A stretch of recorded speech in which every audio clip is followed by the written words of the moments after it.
Hey team.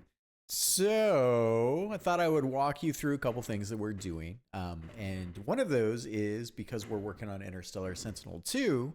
Long ago, when the Earth was much younger, I had done a bunch of prototyping for enemies. So we kind of fell into this like sci-fi cyberpunk kind of hole. And during the course of that, come on, where's my enemies? During the course of that, I did a lot of prototyping for that. So one of these guys, and so I kind of restored them in the Interstellar Sentinel 1 project.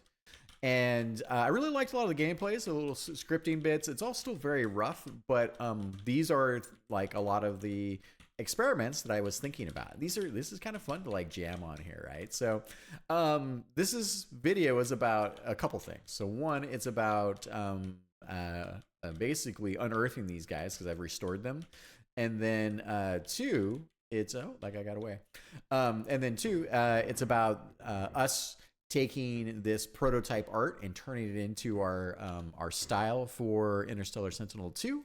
And then the other big piece of this is that from a programming perspective, it's also about creating a script that will allow us to copy the gameplay script objects and the enemies and the assets between the Interstellar Sentinel 1 and Interstellar Sentinel 2 project. What's going on here? I stagged these a little too close. Oh, so what I wanted to do is just walk you through Randy and Chris and Dimitri what these look like. So let's see, got this guy over here. Nice. All right, cool. So the first thing we took a look at here was these guys down here. So this is kind of a little combo set piece, right? So this is basically the Drop Star Mech 2. We actually are making a Drop Star Mech in Interstellar Sentinel 2, so it's kind of interesting. So these are the Drop Star Mech 1s. And, like we'll work on prototyping and crafting the visuals, but you can see how the gameplay works. This guy flies through, he kind of puts down these little markers, and then these things drop from the sky, and then they're like, these like defensive armament. So I'm so excited. Okay, so now we have these guys, and these guys I've already put into our concepting and prototyping art pipeline. So these guys are what I'm calling these are basically, I think I'm calling them I don't know what I'm calling them. I think I'm calling them the reflector mechs now at this point. So as we kind of jam on a bunch of cool stuff. Project boards up there. Go. Yeah, cool. So the Paltech reflector mech, and these guys are cool. I showed these a little bit earlier in the week, but that was because I was starting to unearth this stuff. Take a look here. Show up and do it. There we go. That's the thing. We just need to get it done. All right, cool. And so these guys do all of this cool super juju. These guys are gonna be super fun too. And this is the thing where like their machinery, it's mechanized, and again, I like these kind of like pointy bits, so I'm looking forward to us going through and incorporating these into Interstellar Sentinel 2.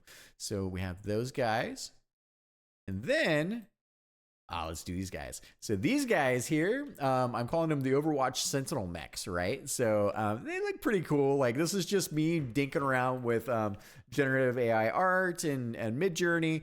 And of course, at the end of the day, this is just for concepting and putting them actually in the engine and having our art process go through and basically realize these to our full potential is pretty huge for us. So, and here's a good example of, I think actually I need to flip these guys over here. There we go. All right. So here's how these guys come in. Yeah, look, and it's like, oh no, squinch. Oh, I can't believe that. I can't believe you can actually sit in the middle there. So the idea here is that these guys are pretty easy to kill. So as long as you keep killing them and dodging the lasers, it kind of keeps you on this like on your toes. You're doing this little tap dance thing. I love all these lasers and the fact they kind of act as like a kind of like a swarm. So still working on the gameplay, but I was really happy with like just kind of experimenting. So these guys are coming to Interstellar Sentinel 2 as well. And all right, so those are those guys. And then we have this guy here. Look at this guy. This guy's like a brute. Oh man, I'm like a kid in a candy store. This is the stuff I just enjoy doing.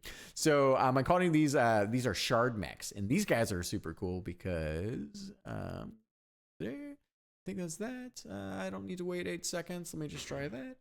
Booch. All right. I have to take a look at their spawn points again. It's again, I haven't played with these things in like two years or so. So even getting them dug out of the project, restoring the art, finding the game script around it has been a thing. So here, yeah, these guys have these shards, right? Like this shard wall, and then it's got this secondary set of these like shards that go back and forth that you can see. The purple ones, like they're like it's like magnetic vortex of like shardy goodness. So and we're fighting these guys, and so each one of those also wind up blocking the player shots, so you do a little less damage, and then you have these like bullet swarm things. Oh goodness, gooch to booch. Oh, I'm in trouble. Oh, yeah, I think I took damage there. You can also switch to your bottom weapon, which has piercing. So and where we develop those now with Interstellar Sentinel 2 using your astral projection. There's all kinds of other cool stuff that's going to make, I think, the gameplay really sing for these guys. So we have the shard mech. Shard mech's coming online. I still need to paper all these up in our art pipeline. So, and then check this guy out. We have the Mega Brute Mech. Mega Brute Mech. Brutus Mech Online. So I don't even know what, like I have like an end level script. It's a difficulty. What is that? Oh, that was okay. Cool. I don't need that. Don't need that. Also don't think I don't need that either. Okay, that was just some yeah, so these guys are actually pretty straightforward in terms of their scripting. So look at this guy. Oh my god. This thing's a beast. I think I actually need to do this. Okay. So he's got this thing. All right, let me do this. There we go. All right. So then this guy, the Mega Brute Mech, right? So big screen filling, almost like a mid boss, right? I think this guy is probably going to be a mid boss, big and chonky. Look at him. He's got his big ass bullet curtains, big ass 6 mech curtain, or whatever that's going to be. Yeah, so this guy's got a couple different attacks, pushes you right in the corner, I think. But he squinches you up against the wall. Oh god, and he's got the plasma ropes. And he's a little bit more like he's more spatially intimidating than. Oops! I just took a bunch of damage. Than you would expect. Wow, he just ripped me. He ripped me. I haven't played this guy in a billion years. So yeah, these guys are going to be super fun. And I like this guy. This guy feels like almost like a construction mech. And kind of like a gladiator maybe had a baby. So I don't know. Like I'm having a lot of fun thinking about the space in which we're playing with this guy here. So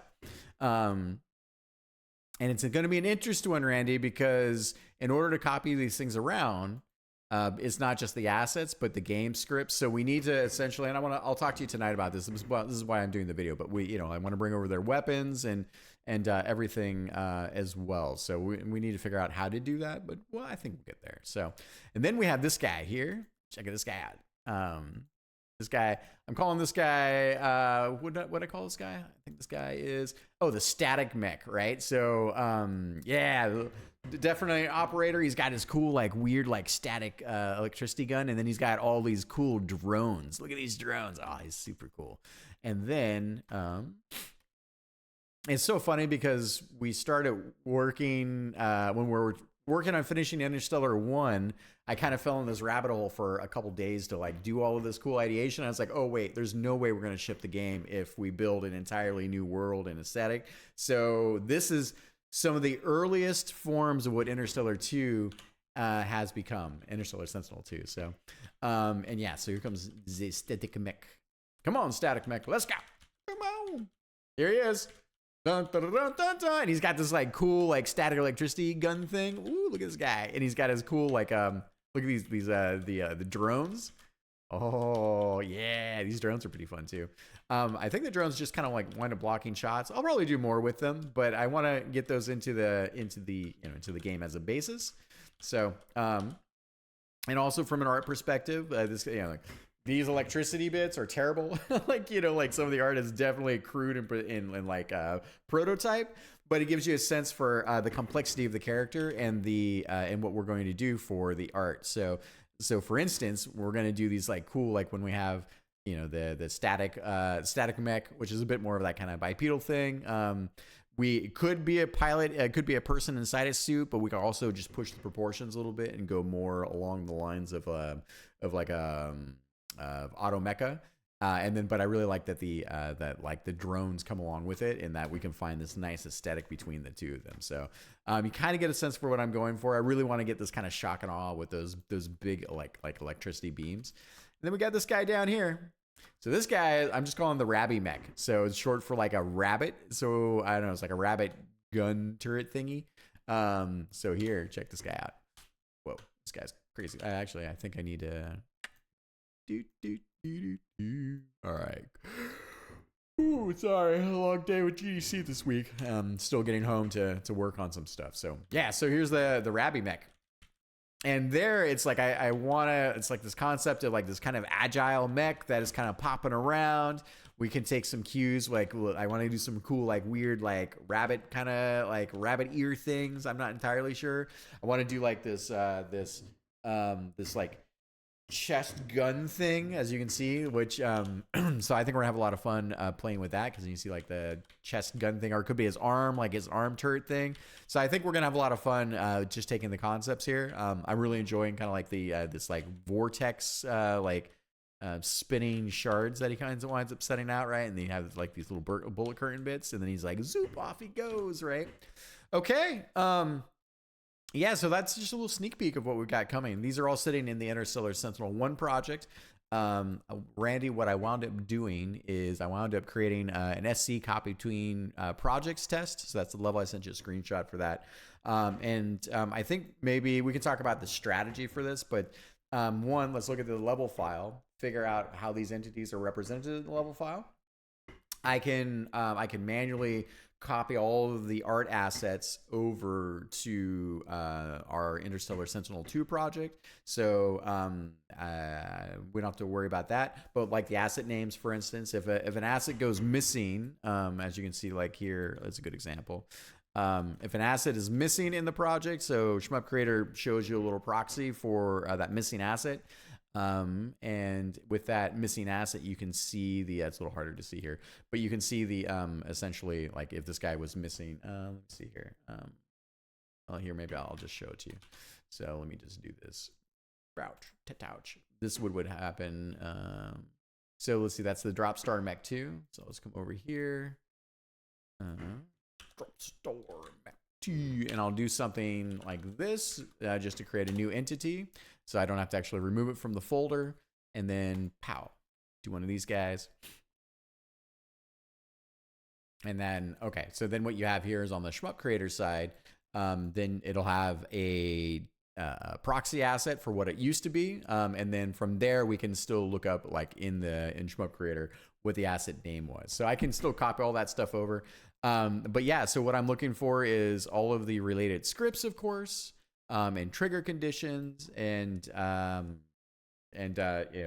essentially getting all the assets over as much as possible. Because frankly, if I were to sit down and re-implement this stuff, I could probably do it relatively fast, but it would cost me about probably half a day, maybe.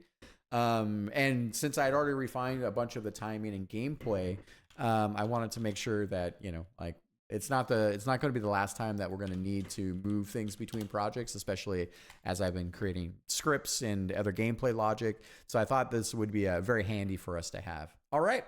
I hope that was helpful. If you're out there and enjoying the videos, feel free to leave any comments down in the description. We read all of the feedback. Thank you so much for our fans and folks that have been following along. And yeah, this is shaping up to be something special, and we're really enjoying that. All right. Talk to everyone soon.